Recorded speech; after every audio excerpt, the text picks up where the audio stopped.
Have you ever wondered what people might say about us, Christians who regularly come to church? We don't know, of course, we can only make guesses. But when I was vicar of a large urban parish in Nottinghamshire, I did find out what at least some people said about my congregation as I went about in the community. Some said they just think they're better than everybody else. Others said they don't want anything to do with the likes of us. And still others said they're not a bad lot, just a bit weird. Of course, none of these statements was totally true of that congregation, but I guess each of them had a little element of truth in it somewhere. The way we are perceived is not always the way we think we're perceived or even we want to be perceived. In another one of my parishes, my congregation claimed, as most congregations do, to be a friendly church. Well, in that church, there was a young man who'd been attending regularly for a few months. He attended because he'd been asked to be a godfather, and he wanted to take it seriously and find out more about the Christian faith. And when I asked my PCC if any of them knew who this young man was, none of them did. And some of them hadn't even noticed he was there at all. Perception is a strange thing, and as hard as we might try, other people don't necessarily see us as we think they do. And we saw that in our gospel reading this morning. We find Jesus asking about people's perception of him as a powerful preacher and healer. Who do people say I am, he asks. And there are a variety of answers. Some say John the Baptist, some Elijah, still others Jeremiah or one of the prophets. While all of these answers, while they're understandable, fall very short of the real truth. Of course people would compare Jesus to the great teachers and prophets of their history, recent and past, but couldn't recognise him for who he truly was. So Jesus turns the question around his disciples and asks them, but who do you say I am? And it's Peter, the one who gets things spectacularly right one minute and spectacularly wrong the next.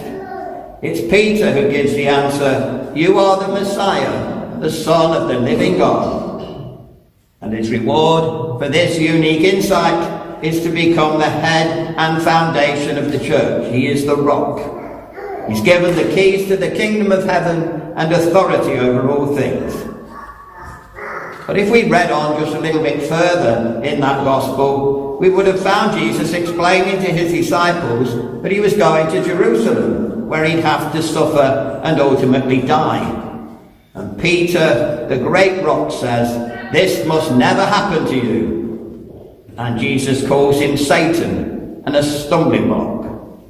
There's Peter in the highs and in the lows.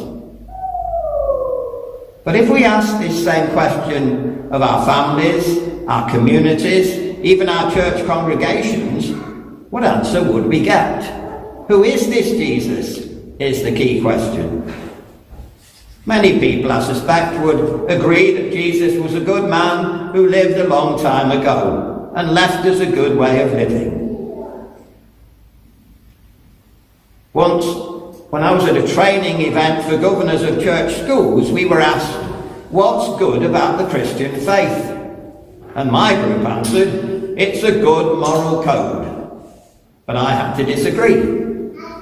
The Christianity is not a moral code, but a faith. Jesus doesn't leave us with a long list of do's and don'ts to check off, rules and regulations to live by.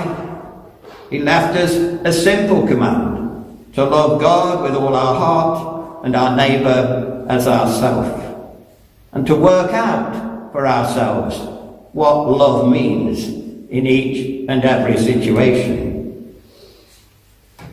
Some people would just consign Jesus to history, perhaps as a hopeless dreamer who thought he could change the world, but discovered on the cross he couldn't. But if we look at our history since the time of Jesus, we can see that he did, in fact, dramatically transform the world through his many followers. So if Jesus asked you, and Jesus asked me that same question today, who do you say I am? What would our response be? Would it be that of Peter? Or would it be that of the people around him? Could we say with absolute conviction, you are the Messiah, the Son of the living God? When I'm in conversation with people about Jesus, or even when I'm listening to myself speaking about him, I like to check how many times Jesus is referred to in the past tense and how many times in the present tense. For that gives us a good feel of where and how we really think Jesus is. As we come to gather here today to worship, are we worshipping the Jesus of the past or the Jesus of the here and now? In our words, in our thoughts, in our singing, in our offering of ourselves, are we truly focusing on the living God and the living Lord? Is our focus on a vibrant, exciting, living Jesus, or on that wonderful man who lived long ago and whose stories we like to hear? Are our lives filled with the living, here and now Jesus, or with the Jesus consigned to history, or even the Jesus consigned to Sundays?